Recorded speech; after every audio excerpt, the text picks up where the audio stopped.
Ladies and gents, welcome back to part numero dos of Kirov Karnage.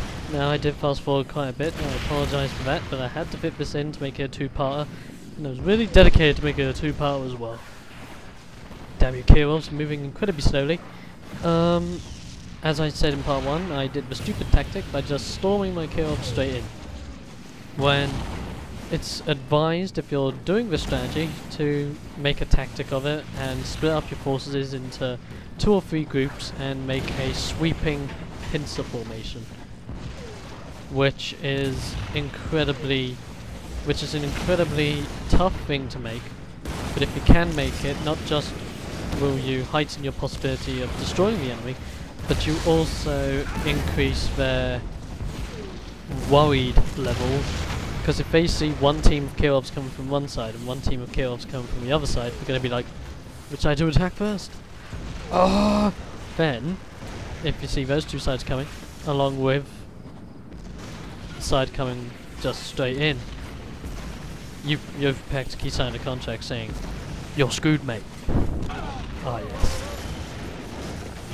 Now, I also said in part 1 that Chuck did some very good counter tactics, and I'll go through them now. Good counter strategies against the Kirov Karnage. Number 1, what Chuck did, is javelin spamming. Javelin troopers versus Kirovs will do relatively awesome amount of damage. As you see here, you got one with a homing laser trying to take down one of my Kirovs, epically failing at it, but you know. Now, don't put all your javelins, if you're doing this as counter strategy, don't put all your javelins on homing laser. At least have some without the homing laser so that you have a continuous amount of fire. Along with that, the enemy, Chuck, also used a couple of IFVs in their normal form, which guaranteed continuous fire regardless. And they work really well. And last but not least, he used hydrofoils. And I'll explain on how to use hydrofoils in a moment when you see the hydrofoils in action yourself. Because if there's one thing I have learnt, it's that hydrofoils may seem scary when you have an air force, but if your air force consists of Kirovs, there is actually nothing to be afraid of. Yes, I just said that.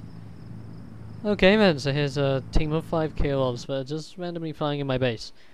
And I sent my MiGs out to scout to try and find the enemy dock, because if there was one thing I wanted to take out, it was that dock. And why did I sacrifice MiGs as scouts? Because I knew I had taken out his airfield, thus making sure that he could not make any more air units. So I didn't need the MiGs anymore. Or for now, anyway. So here we go then. While my Kirovs move over to get the dock, I have this small infantry force. Now, this small infantry force is exactly what I said, a small infantry force. Literally 10 conscripts and 10 flak troopers trying to do what they can do to, obviously, destroy the enemy. I wasn't planning on this team of 10 troops to actually do any proper damage to the enemy land troops. I just wanted to see, 1, if I could destroy anything, and 2, use them as a distraction to the enemy. Because I didn't want those javelins going straight after my Kirovs. I wanted something to at least distract them for a little bit while my Kirovs try to fly over. So as you see the Kirov shadows, obviously meaning that they are flying over at the time, you see that Shark has already started his countermeasure and is moving some units up. But then he sees my units coming down and reverses back. Why? Because he has a huge ass force right there. Yeah. So you can tell my infantry group's just gonna go really downhill. But we did quite a good bit of damage. See that one Guardian tank? Boom, no problem. You see that second Guardian tank? Boom, no problem. You see that third Guardian tank? A little bit of a bother, but you know what? Boom, no problem. see that fourth Guardian tank? Yeah, it was too much. Yeah, I should have gone to Specsavers because I didn't really see that light. And boom, the last black trooper goes down and the javelins move out. Why do the javelins move out? I'll show you why. It's because they neglected these. These. Yeah, they neglected my Kirovs. One thing you should never do. And he did. He neglected Kirovs. Now, look what I do here. I'm going to go straight after his refinery because I don't want him making anything interesting. Here we go. Going straight towards his refinery now. Javelins are using their homing lasers, and Chuck has another MCV. So he still has plenty of dosh in the trunk by the looks of things. But he doesn't go unscathed, he does get bombed quite a bit. I'm still going to destroy that refinery. The only problem is, you're not going to see it. That's right, you're not going to see it because we're fading out.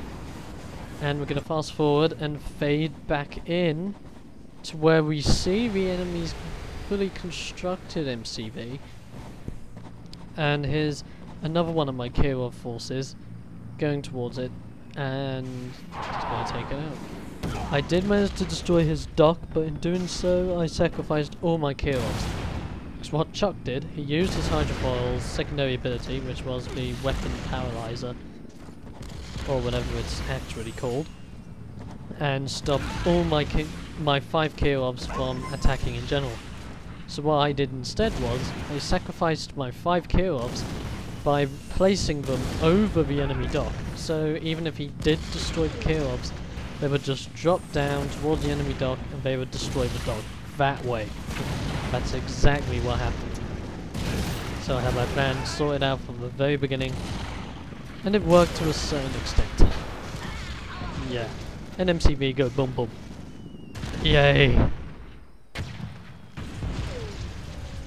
Now as that goes boom, I'm trying to regroup those Kirovs by telling them to come back to my base for a bit.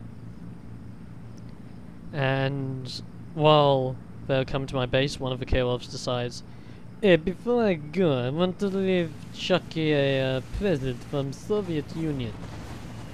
Well, and I couldn't really say no to the present he was going to give him. A bombing up his power plant. Pow. Kong. Pow. That's how you blow up a freaking power plant. With Kirov bombs. Ah, yes. And javelins are still being annoying. Yeah, really annoying.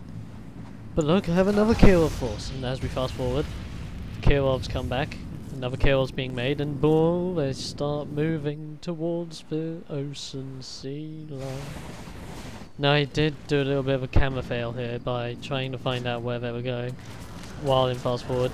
And here we go, let's resume.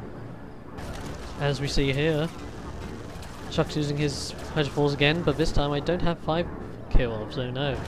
So Chuck is a little bit panicky. Now, what he should have done was, he should have used his weapon paralyzer to take out the 2 that he had in front there, and to stop them from attacking. By doing so, he could have just told the rest of his Kirovs to destroy the one in front, and then from there destroy each and every one separately until he's destroyed my entire force, or at least tried to destroy my entire force, instead of just seeming really pants. He even destroyed some of his hydrofoils. So what he was doing was, he was flicking between the weapon paralyzer and the whatchamacallit. Oh yeah, his anti-air guns, that's it. So here we go now. Kirovs are in flight. They're going to start bombing. They've already started their bombing. They've taken out one of his buildings. We'll go after the power plant next. As we slowly fly over. Slowly but surely, here come the boom.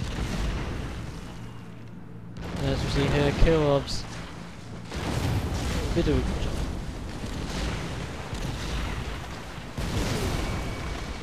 And that was that. Now I thought I had destroyed everything Chuck had, but I neglected that refinery, and I also neglected this refinery and that command center. So I was like, oh great, now I've got to do this all over again. So what do?